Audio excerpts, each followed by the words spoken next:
awkward. So, minutes early. Whatever, go live. Nobody else has survived enough to tune in. What is going on with LinkedIn? Anyway. Well, Larry's traveling, so. What is it doing? Why did it cancel it now? LinkedIn drives me bananas. Anyway, we'll worry about that later. It's all good. I didn't send anything that's all right. Okay, so good morning and welcome. Good morning.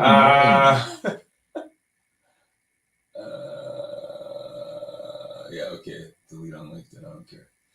All right. So we just finished NADA and a little tired. Everybody's got raspy voices, after those crazy concerts. But actually, it's not. It's just talk. Yeah. 3 days straight. So many interviews, not enough time, lots of steps. But what I wanted to do this morning, Jeff, was start a little bit with kind of some photos, some video that we shot at the event behind us. This is I'm not in that event. It's a virtual background if you didn't know.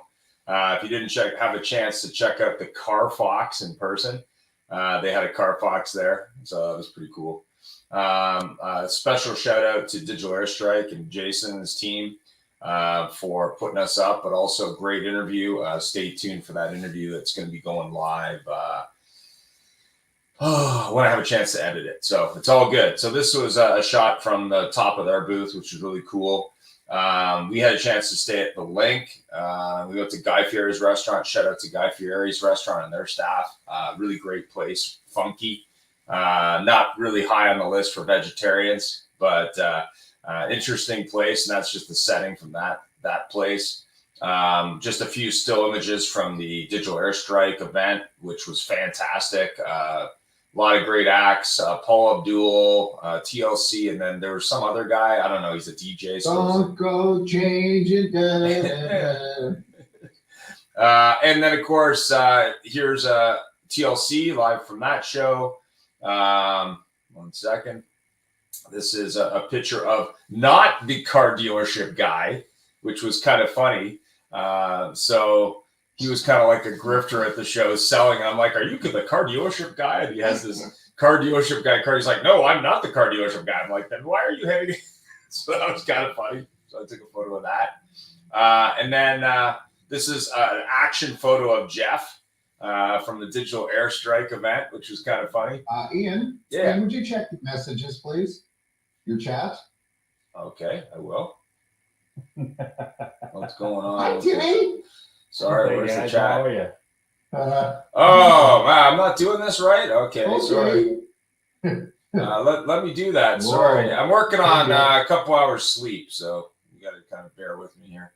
All right, let's share screen.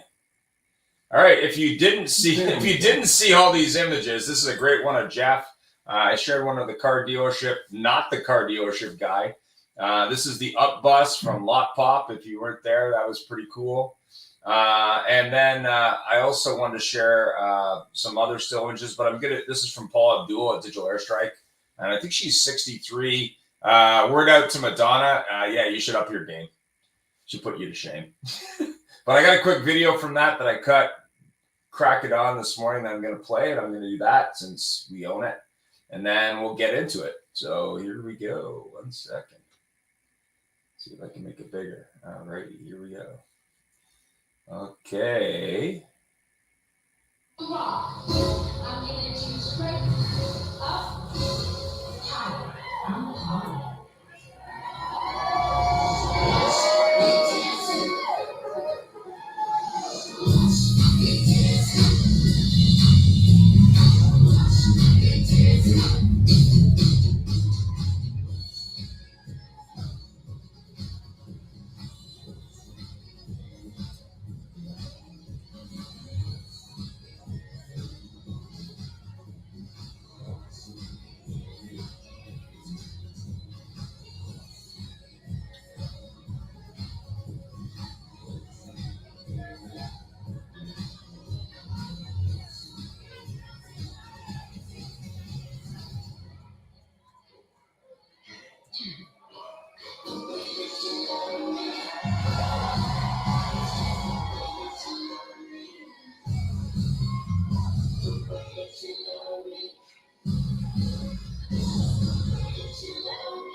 There was just a little bit of orange, by the way.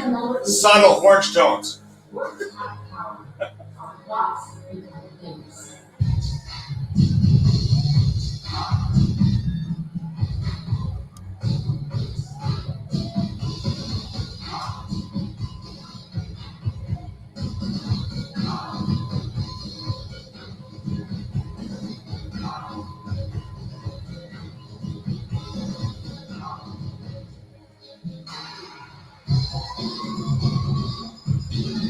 Yeah, it's quite the thing. Oh, yeah. There was what? I don't know, 5,000 people there? I don't know, there was lots. Jason told me he did some deals during the show. Yeah, that was very surprising. I don't know how he heard how to do them, but I guess he had a back room with signage.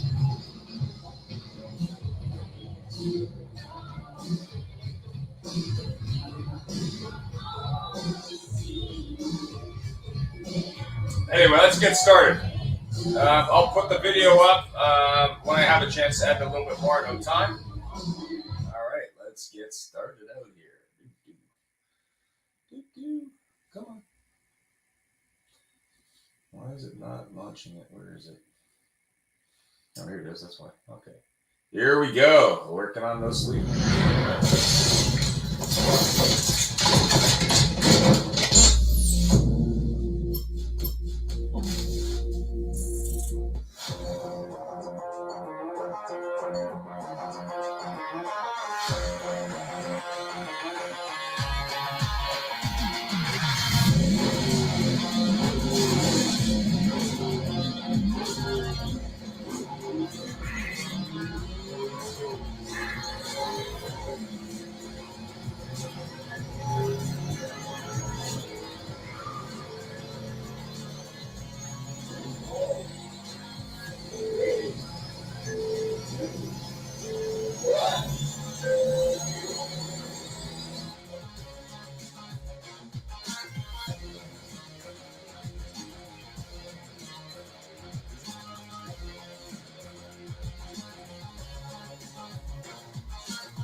My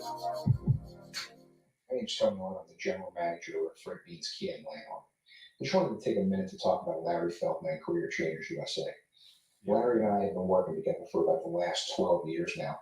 And anything I've ever needed as far as recruiting, training, Larry's been right there. Larry's got me salespeople, he's got me managers, he's got me technicians even through the toughest times in the industry.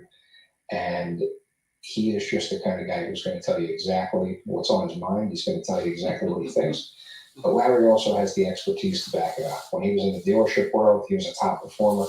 And that's really important to my staff, especially as it pertains to training. A lot of people can come in and teach out of a textbook, but Larry has real world experience dealing with customers, dealing with situations in dealerships that we go through on a daily basis and try to train on. But Larry's been through it, so he can really empathize with the people and tell you what's worked for him and maybe what way not to go. Larry is just always at a 10. I mean, his energy level is always up there. And I think people, they just love that and they feed off of it. He's not faking it. He is genuinely excited to come in and help you. He's excited to come in and help grow your business. And he's one of those people who just really enjoys seeing dealers succeed and have a lot of fun at the same time.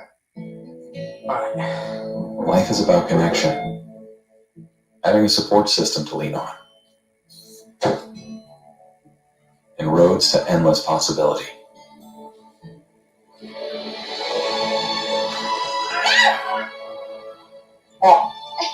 At every turn, guiding the way, we are building the connections that move you.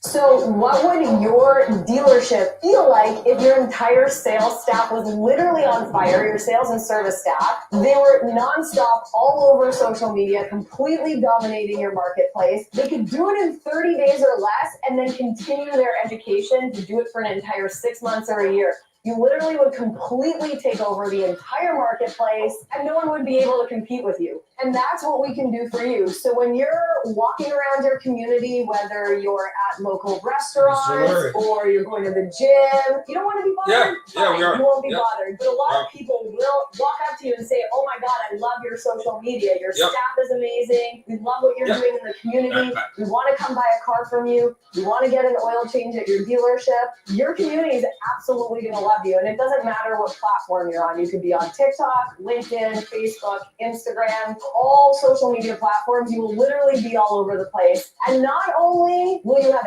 ads running, but your own staff is going to be promoting your brand and promoting themselves within the dealership and within the business. So it's like running an ad times 100-fold because your entire staff is participating in the process. I've traveled all over North America.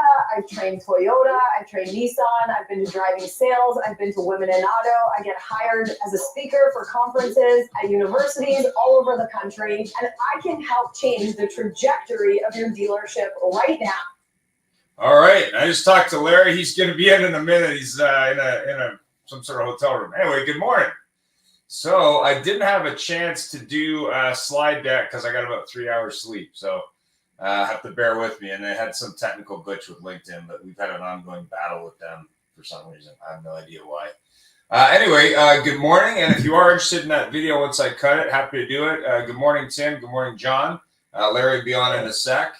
Tim's the only guy here with sleep. Yeah.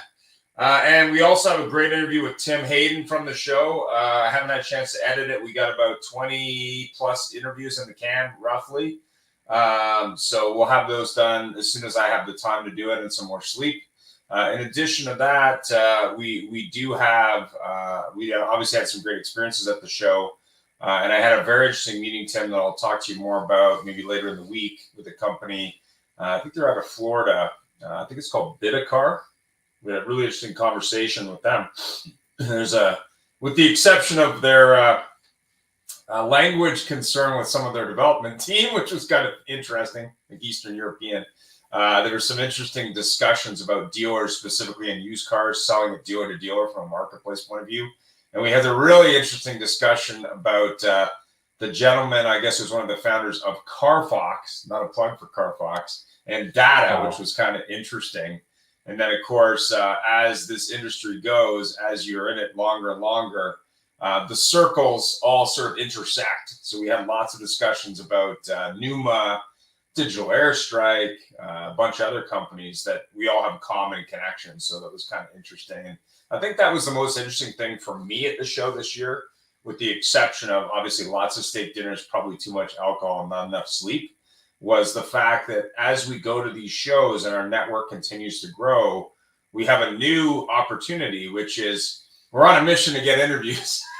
So we're doing that. And then we get distracted. Oh, how you doing? How you doing? So it was kind of interesting. And shout out to Gail. We had a chance to have a quick lunch with Gail during the show. And of course, to Mr. Hayden for a magnificent dinner event. And With lots some of of the discussions. biggest steaks I have ever seen in my life. I'm an Alberta boy. Alberta beef is legendary, even the Texans. And these steaks were massive. And I don't know how you ate the whole thing, Tim. So what you're telling me is the petite filet wasn't really the choice, Jeff? Yeah. What were you saying, Tim? No, I didn't finish my steak. I mean, I gave it hell, but I didn't finish. I gave it out. Yeah. You know, even at this place called Off the Strip that we had dinner with the next night, you know, Larry orders this porterhouse. And I'm telling you something, you know,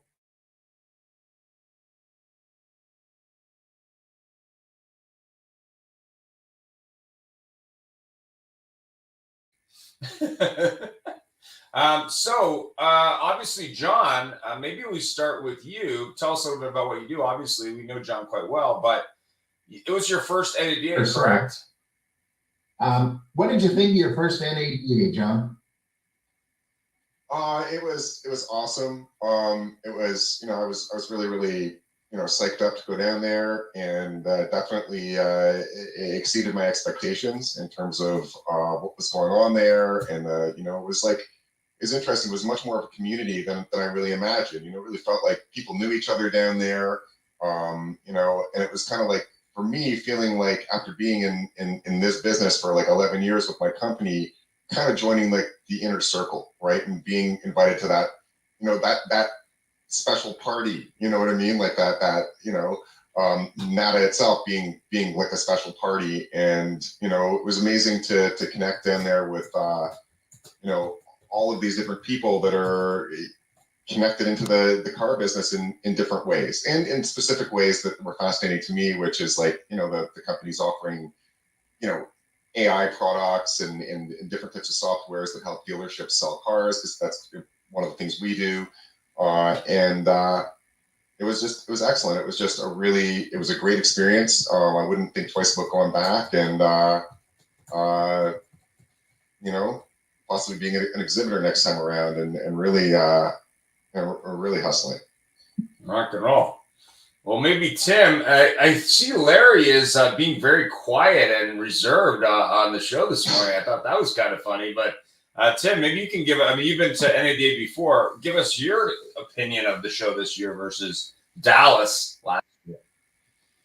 Sure. I mean, and you guys know, and I think you alluded to it earlier, is I'm always curious about the data conversation. I'm always extremely interested to see who's claiming to do what, who's really doing what. And, the good news is that there's an acute interest in, I think, understanding customers better, to the point that John made already. I mean, it's, the number one thing everybody talks about is top of the funnel is how do I sell? How do I sell?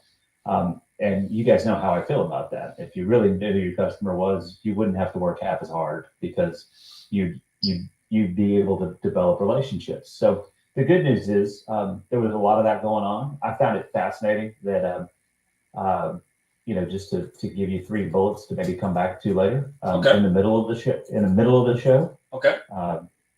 Volvo divested itself of Polestar, right? Yeah. Which means China, right? And meanwhile, the next day, somebody from TikTok is talking to everybody about new features and new capabilities they have to help car dealers, which is China. Yeah. So a whole lot, right? So there's that. And then just the other things that were happening. There was I won't name company names, but there were some really big technology companies that were suitcasing. They didn't even show up on the floor, but they were set up a half mile or a quarter mile away in hotels. And I find that very interesting as well, with everything that's going on with AI.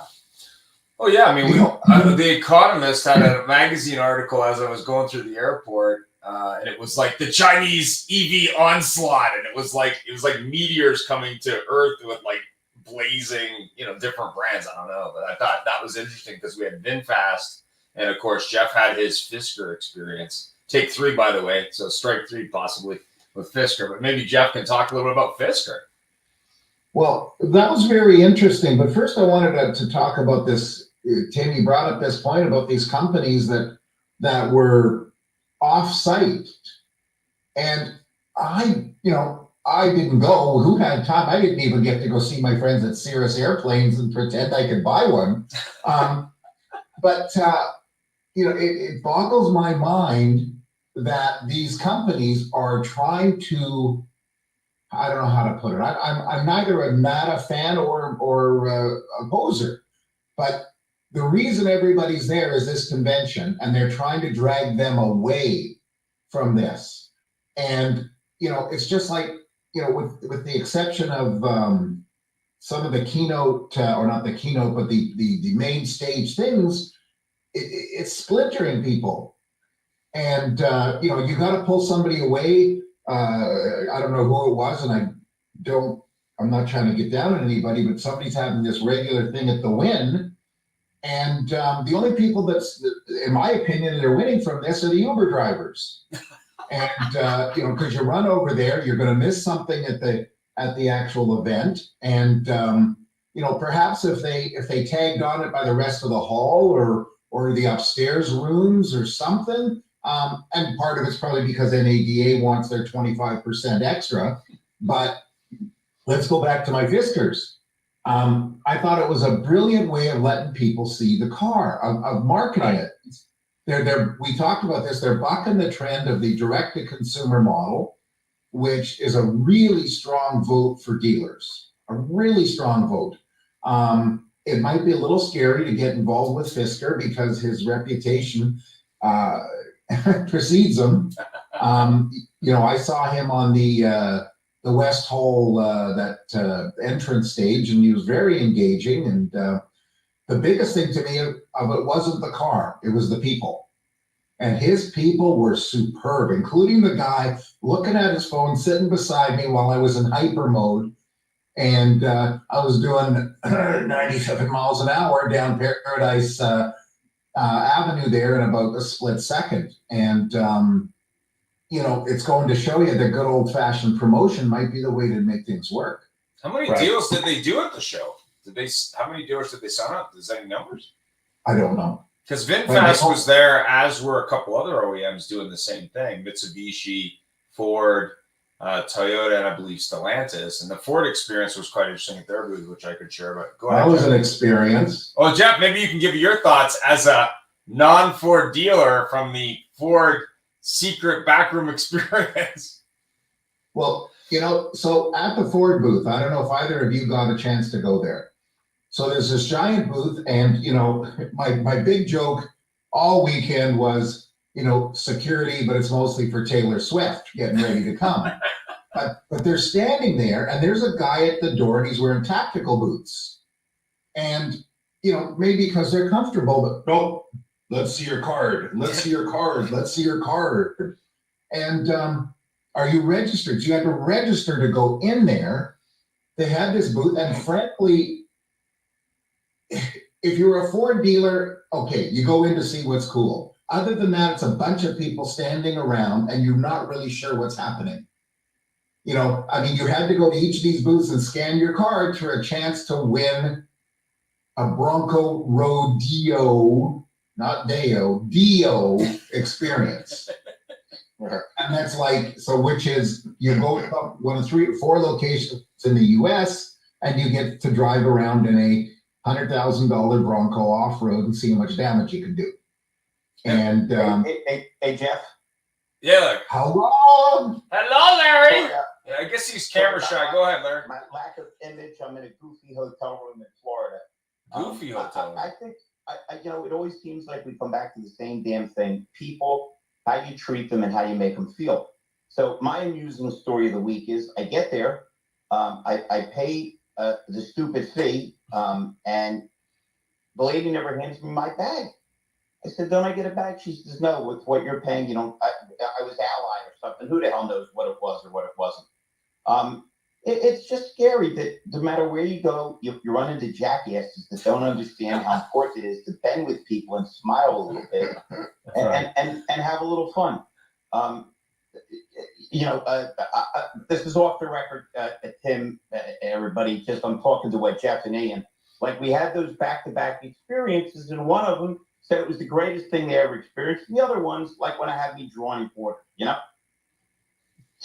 Well, you know what, though? The thing is this, and I won't speak about the drawing board because I only was on the tertiary side of hearing about that. But of course, it was Larry Feldman, part of the court. No, just kidding. I don't think he did anything wrong. But the fact is this way of, here we are splintering everybody again. You pay $1,000 to go to a show, or $1,200, whatever it was. They can't give you an $11 backpack because you're not a dealer. No. It's Jeff. It's worse than what you think. I took a package deal, and not only didn't I get a bag, but the hooker was fat. How you pay the package deal and you get a fat hooker? I mean, the one you were with was gorgeous. Why did you call you Uncle Tim? I didn't understand. Is that a Texas thing? No. Tim's was named Rosie from the Jetsons. Yeah. And just in case we didn't get to the disclaimer today, it is on our website. We're not responsible for the views and opinions of anybody and what they say on the show. Just so you know, go ahead. Hey, all I know is my request was young and blonde and leggy, and Tim's has to understand and appreciate that. That's the one focus. Okay, so moving right along. Wow, Larry. Wow. No, the thing is this. We talk about experience. Tim talked about experience. Tim, the data king. Okay, and by the way, get ready for AIO coming soon. Show coming soon. Tim's the data, the tech king. And Tim's talking about the people experience. And we went to Larry's favorite person, Sandy Zanino, did a presentation, and we went to interview after. She's a friend of ours, even after meeting Larry. Just kidding. We go into her room to go to the meeting room she was finished in. There was nobody in there but her and the sound guys. And the gatekeepers from NADA or from the convention would not let us in. Until they saw that we actually had access. They had to see if we had access. And it's an empty room. Somebody missed the boat. Jeff, did you ever hear of Amazon or Staples? They're into ease of operation. The easier you make things for people, the better. That was my point exactly. Why would you ever put any negative spin or restrict people when the whole point of this damn thing is to network and to roll into people? That's right. Yeah. Well, we had that experience, Jeff. We were doing an interview one of the first days of the show. And I believe the interview time that we set with them was 9:30. And the exhibit hall opened at 10 o'clock. And all these people are trying to get in the exhibit hall, and the security's like, no people till 10. Stop right there. Only exhibitors. Only exhibitors. So there's all these dealers who might want to buy something, but they wouldn't let them in. That's your fault, Ian, because you should have said you were an illegal immigrant that just crossed over the border. They'll let you in anywhere. Everybody got a free iPhone. A free iPhone? Thanks for coming in here. Here you go. But the thing that was interesting about that interview, and obviously we'll have it as soon as we have a chance to edit it, was that not only was it a combination of technology and data, which I'm sure would be really interesting to Tim and other people, it was interesting because of sort of the way they presented it. Excuse me, because we were in Used Car Week in Scottsdale last year, and we had the mini size of Black Widow photo booth. And it was interesting because it was like this. It was like you took their photo booth and made it like 1/3 scale with a little baby car in it. But this one had a car that I think Jeff was interested in. It was blue, I believe. But it takes 2,000 photos of this car and sends a report within a few seconds. As they enter the drive-through for the service department. Yeah, and it has a big like light thing that moves. I think, I don't know. It was pretty cool. But what was really cool about that? Here's what I liked about this company. It was, they were targeting fixed ops. They were targeting the service experience. They pull in, they get all these pictures so you could see if there's oil leaks, tire wear, there's some way they can give you brake wear estimations, scratches, dings. But before the customer gets to the desk, there's a report on the service advisor's desk, the service manager's desk, the sales manager's desk, the used car manager's desk, or desktop or phone, and the GM. So everybody can jump on this opportunity for this customer. That's it's so simple, it's brilliant.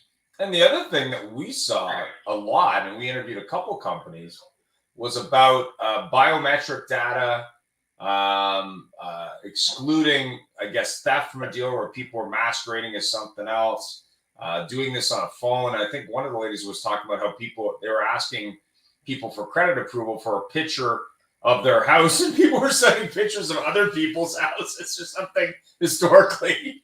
Like, here's me, I'm John Connor, pick a random name, and I live at this multi-billion-dollar mansion behind me. and I can afford this $150,000 car or whatever it was. I thought it was really interesting that people are going to that level. Yeah. Those are the same. Those are the same guys that lie on their dating app and send in a picture of Brad Pitt and say, "It's me, we're twins." Larry's wearing his training shirt and tie, man. There you go. Man, I am ready. I got a hell of a crew. I got like 30 interviews set up. And while I was down here, another dealer from Florida called and asked if I would come down on the 26th. Tim, here's how dumb this dealership is. I'm Jewish, and they're paying me to come down in the winter. To Florida. So, Tim, I want to ask your take on the, it's very funny because when we went there, my thought was it would be honestly 95% digital, because last year was 89% digital. Now, Right. other than the fact that there's 27 different vendors of EV charging, and there was a massage chair booth and everything else, what's your take on the industry, what they told you about data? Well, everything you just said is digital, right? I mean, everything you said right there is digital. You've got EV charging, that's the, I always look at the macro, and we've got we're 8 or 9 months since both Ford and General Motors said they were going to switch from DCS to NACS, right? Yeah. That's data, right? That means that Ford and Chevy trucks and all the data, some of the biometric stuff you were talking about earlier, that comes from the phone and gets in the ODB, it's all going to go to Tesla, right? So at least in the near term, while it's Tesla superchargers that are the dominant, prevalent NACS standard out there, right? Actually, what tidbit? The Fiskars are not NACS. Not yet. Not yet. But I'm just saying is they're launching, and they're launching the old thing already. That's right. Yeah, but to your question, I mean, I think there were conversations I had. You guys remember I got there a day early and gave a keynote at the Star Standard General Session, and there's no doubt about it in that room, which was more OEMs than dealers, but everybody in the room was talking about the standardization of technology, vendors playing nice with each other, which is the answer I want to give you, is that when you walk the floor of the show, the expo floor, there were a whole lot of people I talked about. Can I take a look at your API documentation? Can we talk about what it would be to integrate what you're doing with 5 other booths around here, right? And I would just leave it like that. And 9 times out of 10, they would say, I don't know if we want to do that. Exactly. And that's a problem. That's a problem if they want to move into artificial intelligence. That's a problem if they want clean analytics. So, it's one thing, this talk about a unified industry, talking about the esprit de corps, in an effort to be a little bit Canadian. It wasn't there. It wasn't there. It wasn't there. Yeah, I mean, we noticed there were a lot of companies with lots of products, and then some with one product. And to your point, some that just didn't want to play with others. But go ahead, Larry. That's right. Hey, listen, the reason that Tim is going to be unbelievably successful this year, and I mean unbelievably, is while he's maybe the sharpest data guy I know, we went out to dinner and hung. I didn't hear one damn thing about data. All I heard was people and how much he enjoyed being with the people, because I kid myself, I'm terrible with tech, but somehow I'm running 3 businesses off my computer. So I can't be that bad. But if you can't make people feel comfortable and better and part of something, I don't care what you have or what you don't have. And particularly in a world where it's so easy to alienate people or not hook them in because their attention span is so short.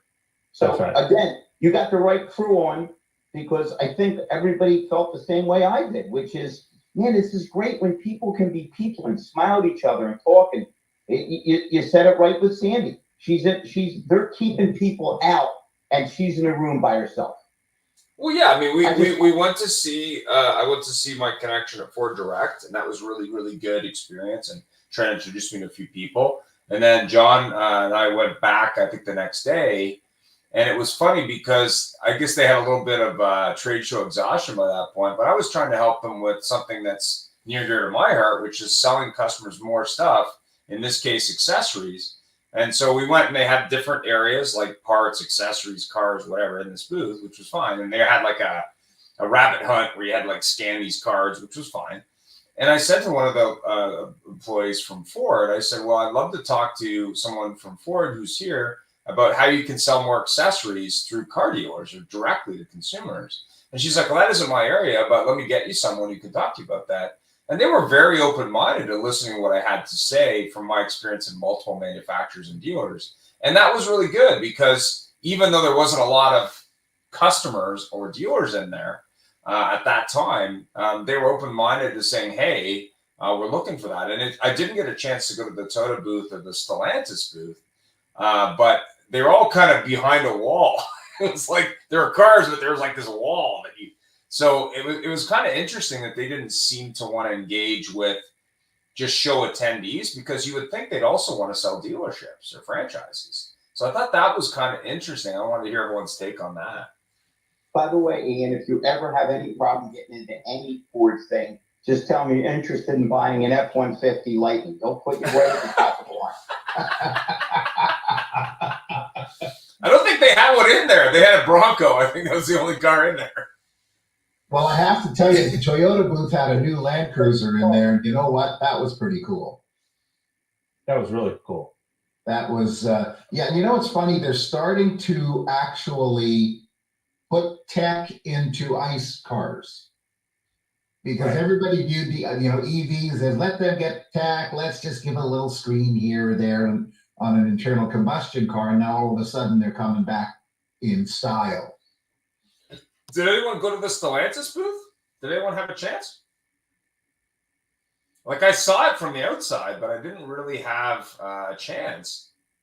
But I also noticed that some of the booths that have been there historically, Techion comes to mind, as does Reynolds and Reynolds, and even CDK, which, by the way, to be transparent, is a sponsor of the show, which was a great experience for us. What was really interesting is, I think 3 or 4 years ago, when Techion had their first experience at NADA, they had a great booth and they were really forward thinking. And this year they expanded on that. And Reynolds seemed like that they were in 1985, but they've adapted. You can see that their booth design, the way they're doing things is different. And even CDK last year, they adapted the booth to make it much more dynamic than that. And we're still seeing a lot of these double tier booths, as we saw with Digital Airstrike. But to Jeff's point, I mean, if, I don't know, one of the biggest companies in the universe who's getting into auto, no names mentioned, had a booth, even if they had offsite meetings where they could do some there at the show, that probably would have been interesting to see how those two would have played together. Because you can always, bite an apple at different angles. And I think that's one of the learnings when you look at the North Hall, because we spent quite a bit of time walking there, in the West Hall. There were very different vibes at those two halls. The North Hall seemed to have much different technology and some EV stuff, and the West Hall had just more bigger players. I think it would be interesting for NADA to mix it up, and mix up sort of what's in each hall, so there's a much more dynamic experience no matter where the dealers go, to draw them in, because you really have to have the dealers want to go there. It's very funny too, and I am no expert on shows or how to set them up or build buildings or anything like that, but there was such a disconnect between the two places. It was such a schlep to get between the two places that a lot of people, I would be very upset if I had a business and I was in the North Hall. I agree. I would, I agree. And then they put, the thing I didn't like is, it seemed that it wasn't, but it seemed that all the charging guys were together. It seemed that all the car wash guys were together. Yeah.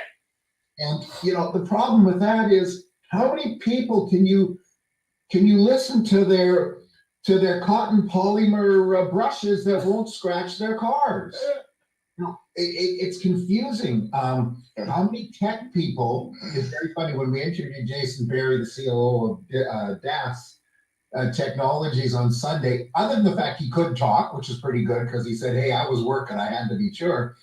But he said when they onboard somebody, and Tim, you're going to laugh at this, when they onboard somebody, part of their onboarding is teaching them acronyms. Oh, Because, you heard my joke about that. We're going to come up with an app for that or something like that because there's so many, you said APIs. I'm going to go, holy crap. Now I feel stupid. But part of their onboarding is they teach them that their acronyms because there's just so many things. And how do you represent a digital company when there's that? But again, all these people are together, all these funky names, all these people with orange shoes, blue shoes, green shoes, yellow shoes. This year there was less socks, but my wife still managed to find some. I think everybody had shares in Kind bars because they were everywhere. And it's just, and by the way, too, whoever rents out those Italian coffee machines did very well, too. But in my opinion, it's disjointed. There's no simple way of getting there because, again, if they built this, maybe they should have built it up higher so then have a walking thing just for something there. Or my recommendations to NADA is to take over the entire whatever side, that west side of east side of Paradise, rather than make the North Hall or the West Hall. I don't know. Yeah, I mean, SEMA was a good example of that. When you went to these big halls and there was a lot of event space, but let's just call tinting companies as one of the companies. There's like a row of 20 tinting companies. And then you're in the, car equipment of some type. There's a row of 20 of those. If you mix it up, it makes it not only different for the vendors because they're not right across the hall from their competition. It also makes it more unique for the experience of the people at the show because they're going to meander around more because they're not like just going to that section. They can walk around and do that. And it's I think it would be better for the show flow, but also, and it's always interesting when we go to these shows, they have all these breakout rooms or presentation rooms or whatever. It would be interesting to even add some booths into those areas. Instead of having a media center in the center, you should have some signature booth or something new there so people could say, hey, this is something new at the show. Like, to me, that would have been much better use of space where the media booth was in the main reception than to have a media booth there. Not to say you shouldn't have one, but the whole point is to connect those vendors to the dealers to the industry. And I think it would be interesting to shake that up and make it more interesting, which I think Asodu has done a little bit of. Larry could probably come on that more than me in Philly and stuff. But I think it's time to sort of upgrade the trade show experience from 1985. Whatever their good or bad points, every single damn person at that convention, it's like they went to Nordstrom's or Disney school. They're friendly, they're helpful, they'll point you or walk you over. Much different vibe than what we just went through. Well, it's also got to do with the fact the venue, but you would think that the Las Vegas Convention Center, that's all they do. A lot of comments from people that Dallas was much better. Really? Interesting. I heard comments on both sides of that. I mean, what do you think, Tim? Oh. Tim disappeared. He had to go. We lost him. So, John, what are your takeaways from the show? Well, I mean, it's fascinating. Obviously, my perspective is more narrow. It was my first show, so I think I was kind of had that big adrenaline rush going most of the time. And, I'm not in as critical a mode as you guys, saying that, maybe the Dallas show was better, but I definitely appreciate, Ian, what you're saying about the way the place was physically set up. Because I myself had to go back and forth many times between North Hall, West Hall, and a meeting here and a meeting there, and then something was going on here, and it's a super long walk and boring, and it just I remember one time I was walking between the two, and my badge dropped down my vest. A security stopped me at the bottom of the escalator. It's like, gotta keep that badge visible at all times, and I'm walking like a mile and a half between down the hallways. Right, so it's kind of like, oh, sorry. Yeah, well, I mean, we were joking about Dr. Scholl's or someone being there outside of the $10,000 massage chairs, but that would have been a good placement for not only NADA to say, listen, we appreciate that, but also for a business that says, hey, like a foot massage booth for women, for example, or someone who could sell comfortable sneakers to women who are wearing their high heels for, I'm not sure what the reason. Not down in the States because they don't have them there, but Running Room would be there selling running shoes or sneakers, excuse me, for our American. Yeah, I mean, I think if you were a forward-thinking big company targeting just handing out sneakers like Digital Airstrike did last year, but to maybe, you know, men and women who maybe didn't plan for the mileage, like having little boosts along that route to do that would be a great promo idea for a big company like, I don't know, CDK, Reynolds, whoever, who's got the money, maybe Cox Automotive, instead of having I guess the alleyway of booths, spreading it out and saying, listen, like this is something we're doing for the community. This is something we're doing for the attendees to make their life a little better, right? So, I mean, I think there's a lot of thought there that could be done that would help not only the people that attend, but also make it a better experience, which we're talking about these days more and more at the show, especially at the cost of, I don't know, $1,000 a ticket or whatever it was. Not to beat up the price point, but I think that would be an interesting way to do it. What was your take of it versus your preconceived thought of it, expectations? Well, I found, that the, overall it was, in some ways it wasn't quite as big as I thought it was going to be. I don't know if somehow I heard there was something like 50, 60,000 people there, but I think there was closer to like 10 or 15,000, something like that. Like, I don't know where I got the numbers from, but, I found in some ways, how ever since like COVID, it's been hard to find like staff. There's been a lot of turnover and stuff like that. I found like a lot of the big companies I visited, the people I were talking to were like, yeah, I've been with the company like 3 months. I don't really know too much, and I don't really know who runs what. Like for me, it was more a question of partnerships and meeting people that, that I could potentially work with in the future.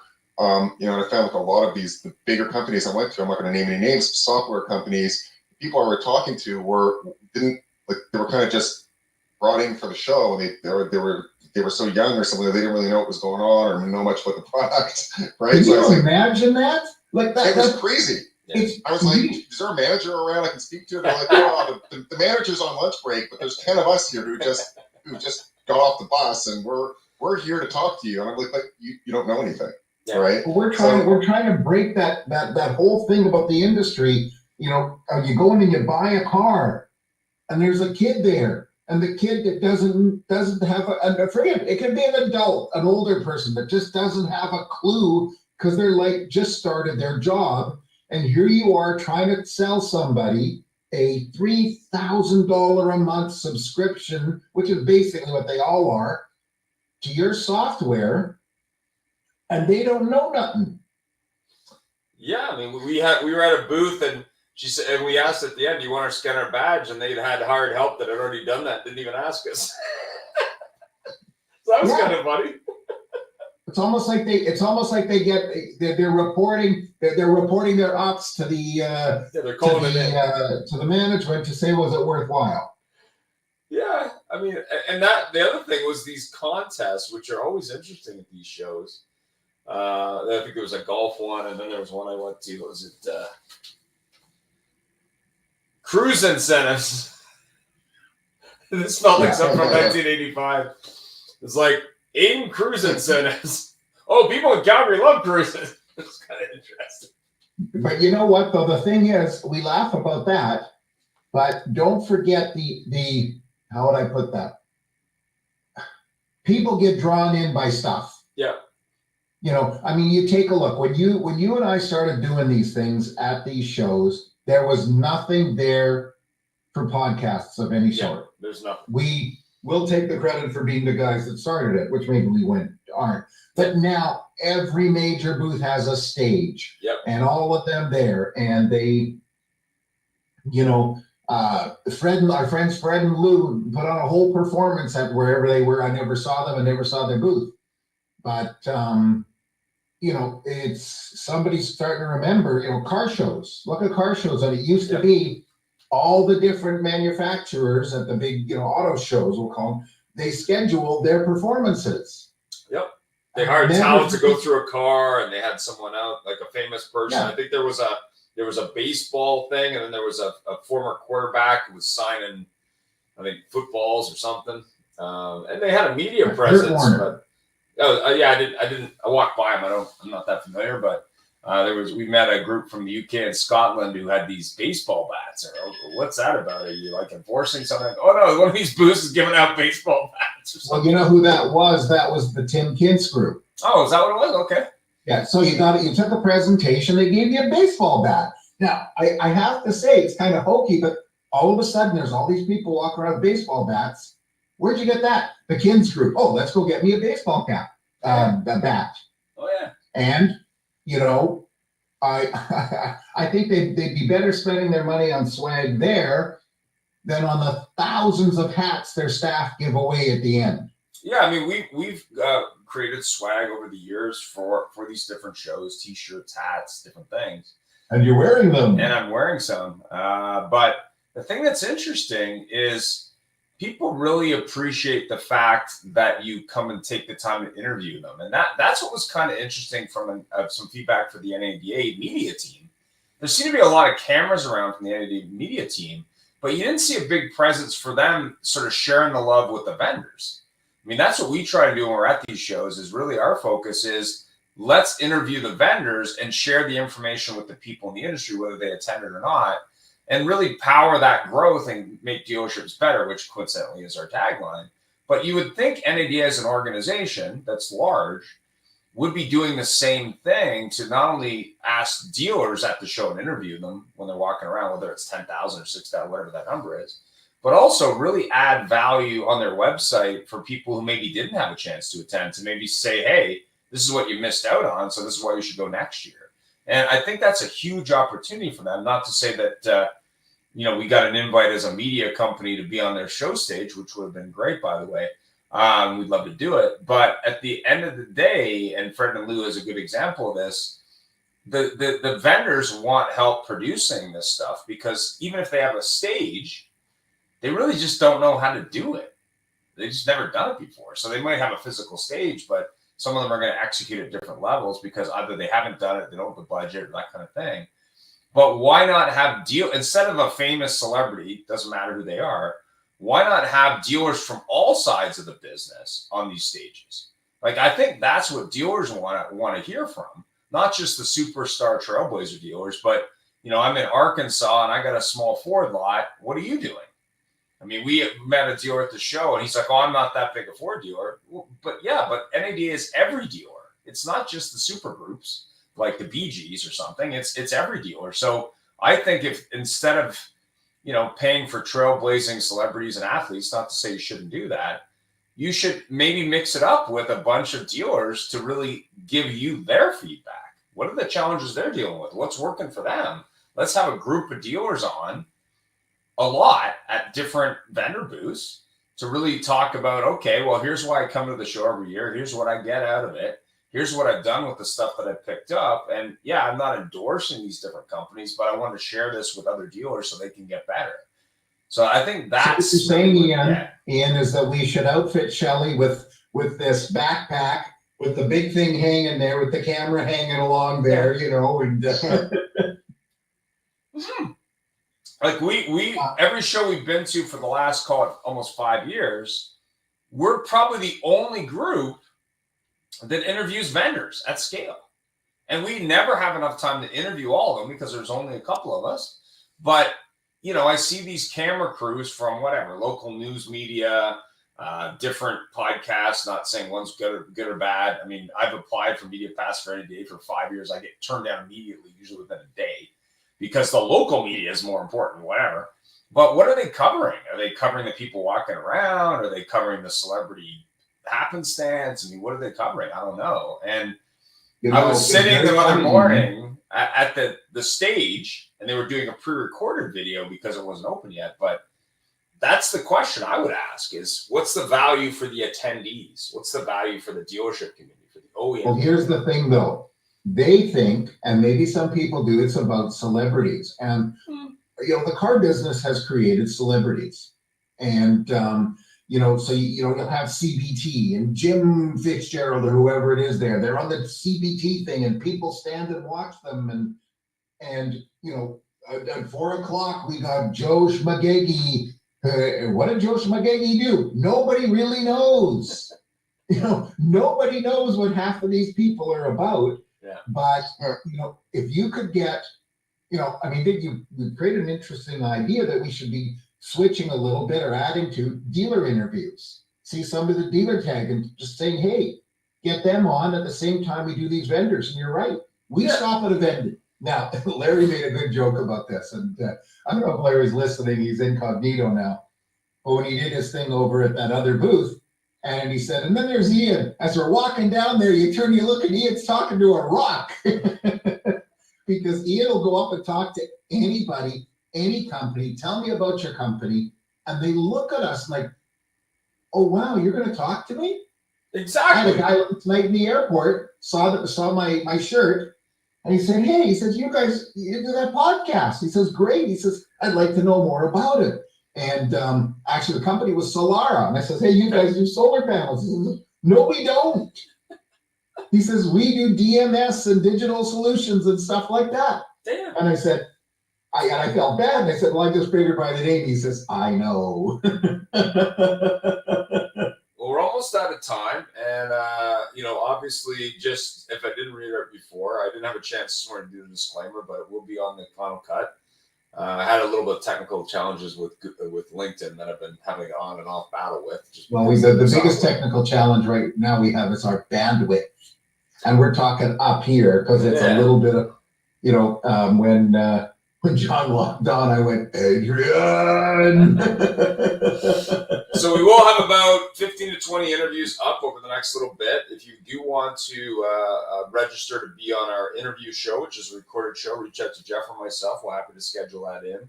Always happy to talk to the folks at ADA and share any ideas that we have from our several years of experience or any other show, whether it be Used Car Week or NIADA or driving sales or digital dealer.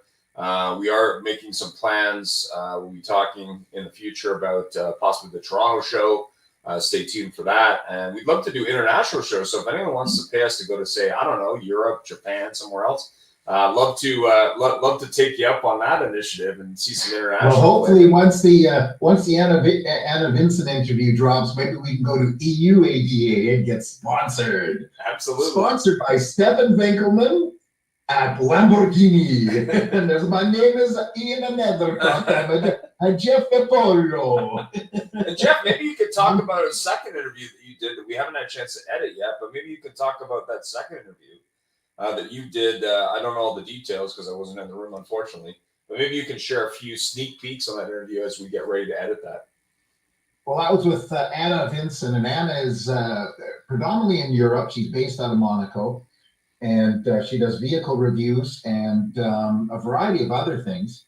And that's very cool. And she's actually in the process of building an app for consumers that actually will allow them I'd almost call it a Tinder for cars, because it allows them to actually go in there and figure out what type of car to look at.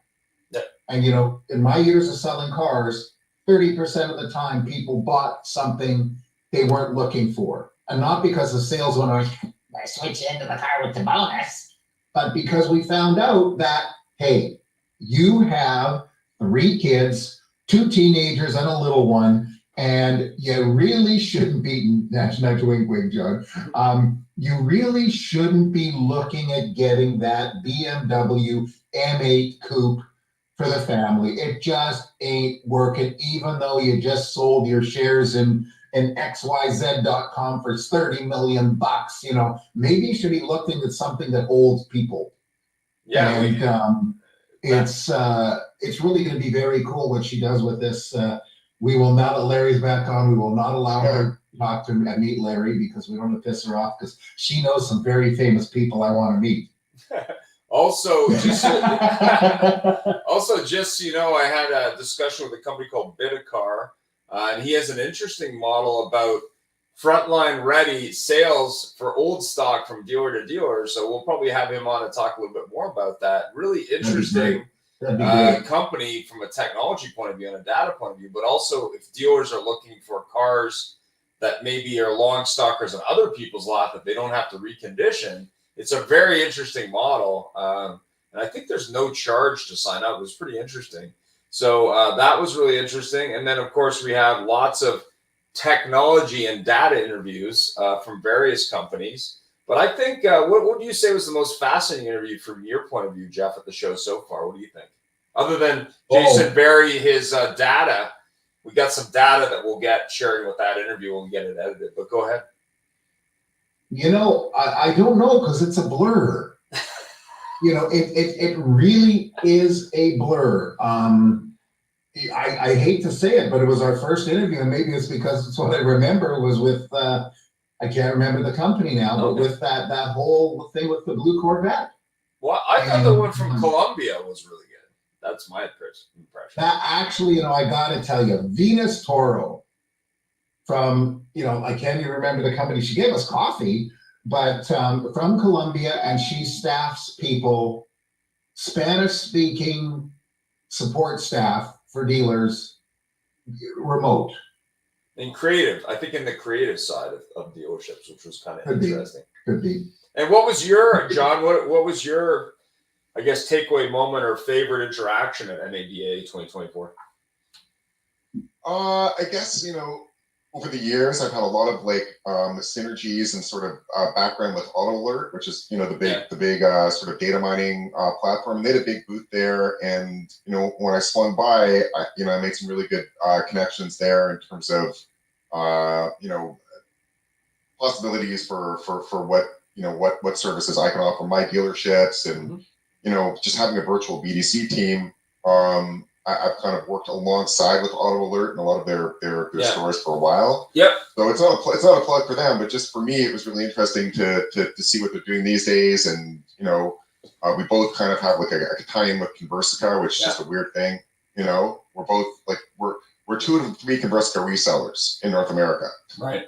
So that was really cool. And you know, just you know, the other highlights were some of the other software companies that kind of work, you know, alongside, you know, helping these dealerships find prospects and filter through the prospects. And you know, there was some weird stuff too, like, you know, some kind of Black Mirror type of companies that you know, that track who comes to the website and then pull up, like you guys were saying, a picture of their house. You know, and there's some weird stuff down there. You know, it could all be useful to someone, but I was governments. I was like, you guys don't have their phone number or their email address. Like, nope.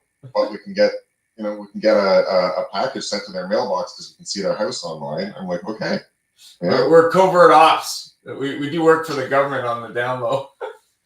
Yeah. Larry, I know you were endorsing the Minions today on your tie there. There's a new Minions movie coming out, or whatever, Despicable Me. What was your favorite interaction other than, I won't mention that. Larry, did you have any favorite interaction at the show?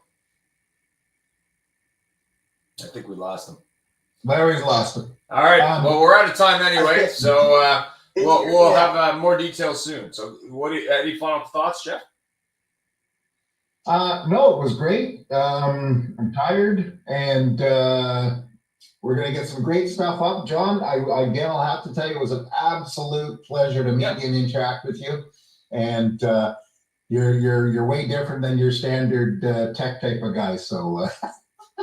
Hey guys, truly, like the highlight for me, I'm not gonna lie, guys, was having, you know, the friendship and the hospitality and hanging out with you guys and having some dinner and doing some partying with you guys. That was really super cool. I mean, the other stuff was work, it was business, it was hustling, but it was nice to just sit back at the end of the day and just kind of hang out. So that was much appreciated. No worries. Our pleasure. Same here. Have yourself a great week. Hasta la vista, babies. Here we go.